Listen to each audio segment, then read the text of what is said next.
Have you ever just looked around at the world, at the whole story of history, and just wondered, where is this all headed? Is there a point to any of it?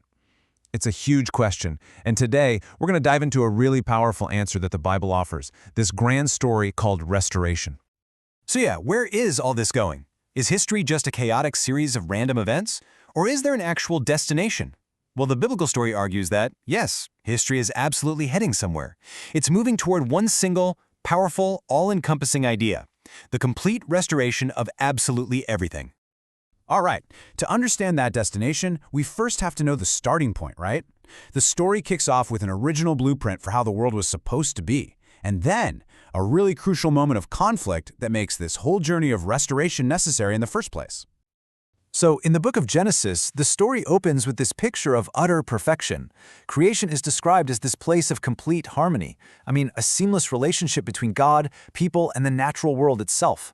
This was the original blueprint, everything working just as it should. But then, that perfect harmony is shattered.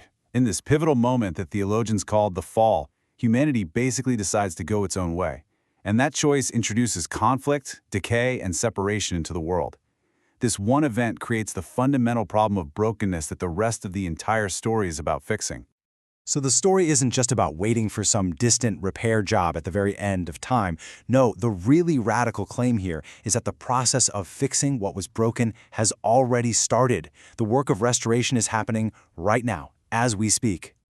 And this brings us to a really crucial idea, one that helps make sense of our reality today. We live in this time of tension, you could say, a tension between the world as it is and the world as it's meant to be.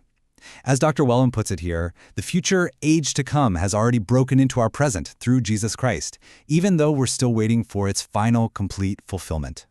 This diagram, it visualizes that tension perfectly. You see two overlapping eras. This age, which is our current world, marked by brokenness, and the age to come, which is the fully restored reality.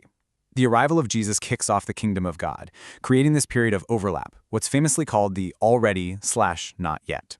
We are living right inside that overlap.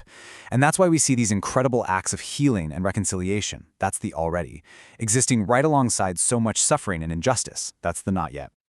So how did this whole restoration get started? Well, the Bible presents Jesus as the starting point, calling him the new Adam. The idea is pretty straightforward. If the first Adam represented humanity and its break from God, Jesus represents a completely new start. He's like the prototype for a new, restored version of humanity, launched through his life, death, and resurrection. Okay, so if this restoration has already begun, what does it actually look like, in practice? Can we see real, tangible glimpses of this future world today?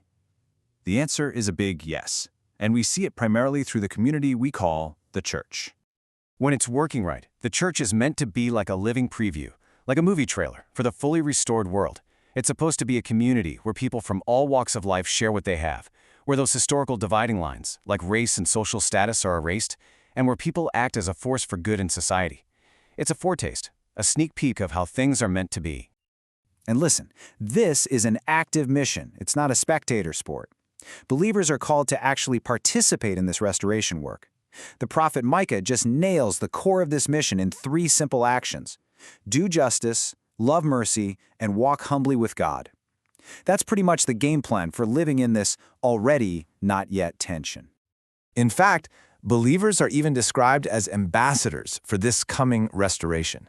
Think about that. They've been entrusted with a ministry of reconciliation, a mission to actively work at mending the brokenness they see all around them, whether it's in relationships, in their neighborhoods, or in the wider world.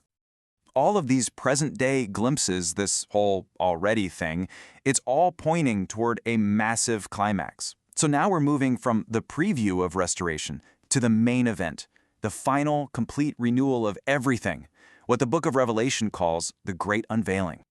The scale of this promise is just cosmic. The end goal isn't about escaping the world. It's about seeing the world itself remade.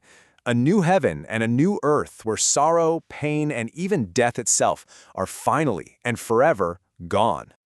And this renewal, it extends even to the natural world. The prophet Isaiah uses this stunning picture of a wolf and a lamb chilling out together, predator and prey living in peace, to paint a picture of total, restored harmony. No more violence, no more fear anywhere in creation. So let's be super clear. This final hope is not just a spiritual thing or an individual thing. The promise is for a physical, cosmic, and eternal restoration. That means renewed physical bodies living in a renewed physical universe with God forever. It's the whole shebang. And yet, here's the ultimate point. The goal of all of history, it isn't just arriving at a perfect place. The true climax of the entire story is a perfectly restored relationship, unbroken, face-to-face communion with God Himself. The person, not the place, is the ultimate prize. Which leaves us with one final, pretty profound question to chew on. If a perfect restored creation in communion with God is the ultimate end, then why this long, often painful journey of history to get there? Maybe the meaning isn't just found in the destination, but in the story of the journey itself.